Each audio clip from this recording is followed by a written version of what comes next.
నమస్తే అన్న. నమస్తే అన్న. మీ పేరు? సుమన్. ఏం చేస్తుంటారు? నేను బిజినెస్ చేస్తా. బిజినెస్ ఏం బిజినెస్ అన్న? Wholesale market. మార్కెటింగ్. ఎట్లా నడుస్తుందన్న? ఓకేనా? సూపర్. ఓకేనా? కొత్త ప్రభుత్వంలో ఏమైనా మార్పులు వచ్చినాయా మీ బిజినెస్లలో?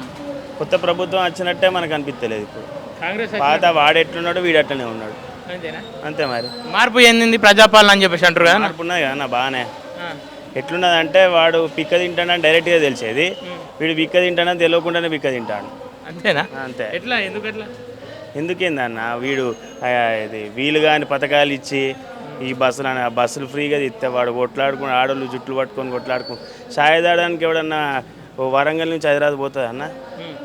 గది పరిస్థితి. పోతున్నా అన్న అట్లా? ఎందుకు పోతలేరు అన్న? రీల్స్ మందమే అట్లా జరుగుతుంది. నా సూపర్ మార్కెట్ అంటే నాకు 100 మంది రోజు వస్తారు. నేను చూస్తా అంట 100 మంది మాటలు వినాలి పొద్దున్న లేస్తే.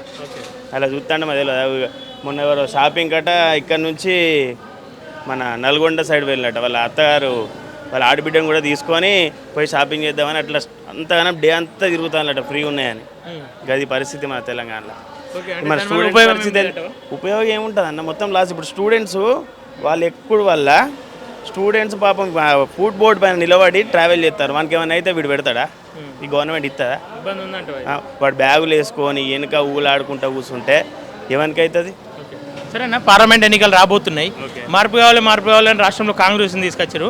అదే కాంగ్రెస్ ఏమంటుందంటే ఇప్పుడు ఒక 14 సీట్లు ఇస్తే పార్లమెంట్లో కొట్లాడతామని చెప్పేసి కాంగ్రెస్ 14 కాదన్న, ఈడ నాకు తెలిసి 6 కూడా గెలవదు. ఎందుకేందన్న 100 రోజులలోనే వీని సుక్కలు చూపెడతాడు వీడు. 5 సంవత్సరాలు అంటే వీని అసలు ఉంటుందా ఉండదా అనిపిస్తుంది మాకైతే.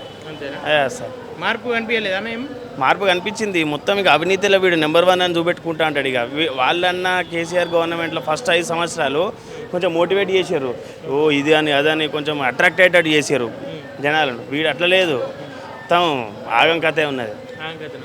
సరేనా, మరి బీఆర్ఎస్ ఏమంటుందంటే ఒక 11 సీట్లు గెలిపిస్తే నేను తెలంగాణ గొంతుకైతే నేను కొట్లాడి తీసుకొచ్చిన తెలంగాణ నాకు చేతిలో పెట్టురు అంటున్నాను. ఇక 11 కాదు, 2 11 అంటే 2 ఒకట్లు కదా, ఒకటి కూడా రాదు.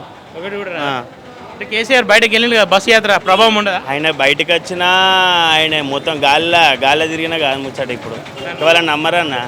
వాళ్ళని నమ్మక ఏం చేసిన జనాలు అంటే వీళ్ళకి ఆల్రెడీ పాలించారు కదా కాంగ్రెస్ వాళ్ళు.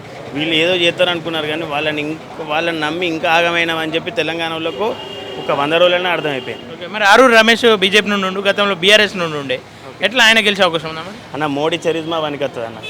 ఆరూరు రమేష్ వ్యక్తిగత only here everywhere in Telangana. Modi అంటే ఇప్పుడు ఏదన్నా వై మోడీ ఏందన్నా, మన country proud, we are proud to be an Indian అని చెప్పి. ఒకప్పుడు మనం ఎవ్వరు ఏం మాట్లాడకపోయేది, ఫారెన్లో కానీ ఎక్కడ మనకు సెక్యూరిటీ ఉండకపోయేది. ఇప్పుడు ఒకనొక కాడ మనకు బ్లాస్టులు జరిగిన వాడక్కడ దాడి చేసినా మేము ఇండియన్స్ రా అంటే సారీ సార్ అనే విధంగా ఉన్నది. అంటే మన ఎందుకులే అన్న, మారింది ఇంకా మారుతుంది కూడా.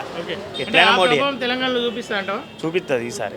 కానీ ఈ ప్రాంతంలో మొత్తం చూసుకుంటే ఎమ్మెల్యేలు అందరూ కాంగ్రెస్ వాళ్ళు ఉన్నారు. బీజేపీకి ఎట్లా గెలుస్తారు? ఎట్లా చెప్తానంటే కాంగ్రెస్ ఇప్పుడు వచ్చి 100 రోజులు అవుతుంది, ఆల్రెడీ అర్థమైపోయింది. నెక్స్ట్ థింగ్ ఏంటంటే మోడీ చేసేటి ఏంటంటే ఇప్పుడిప్పుడు జనాలకు తెలిసిపోతుంది. ఇప్పుడు మన బియ్యం ఇచ్చిన రేషన్ షాప్లలో ఎవరు ఫోటో ఉండాలి? స్టేట్ గవర్నమెంట్ది కాదు, సెంట్రల్ నుంచి వస్తాను మన ఫండింగ్. వీడు ఎంత ఇస్తాడు? 5% వస్తాను, మిగతా అంతా సెంట్రల్ నుంచి వస్తాను. అది తెలియదు జనాలకు. ఏమున్నదంటే రేషన్ షాప్లో అక్కడ పెద్ద ఫోటో, ఇప్పుడు మొన్నటిదాకా కేసీఆర్ పెట్టుకున్నాడు, ఇప్పుడు రేవంత్ రెడ్డి పెట్టుకుంటాడు. నిర్మలా సీతారామన్ వచ్చింది ఒకసారి రేషన్ షాప్లో ఇంట్రెస్ట్, అప్పుడు ఎట్లుండే ఏది మరి ఇక్కడ మీరు ఏం చేస్తారు ఇంకా అంటే ఇమీడియట్గా తీసేసిళ్ళు. ఇప్పుడు కూడా రేషన్ షాప్లలో పోండి, వాళ్ళు బయట వీళ్ళ ఫ్లెక్స్లు పెద్దగా ఉంటాయి, మన మోడీ గవర్నమెంట్ లోపల ఉంటాయి కానీ బయట పెట్టరు. అది ఎక్స్పోజ్ కానియరు. పక్క ఇక్కడ బీజేపీ వస్తుంది, మన తెలంగాణ బయటలో కూడా మెజారిటీ ఆఫ్ సీట్స్ బీజేపీ వస్తుంది. ఓకేనా, థ్యాంక్ యూ.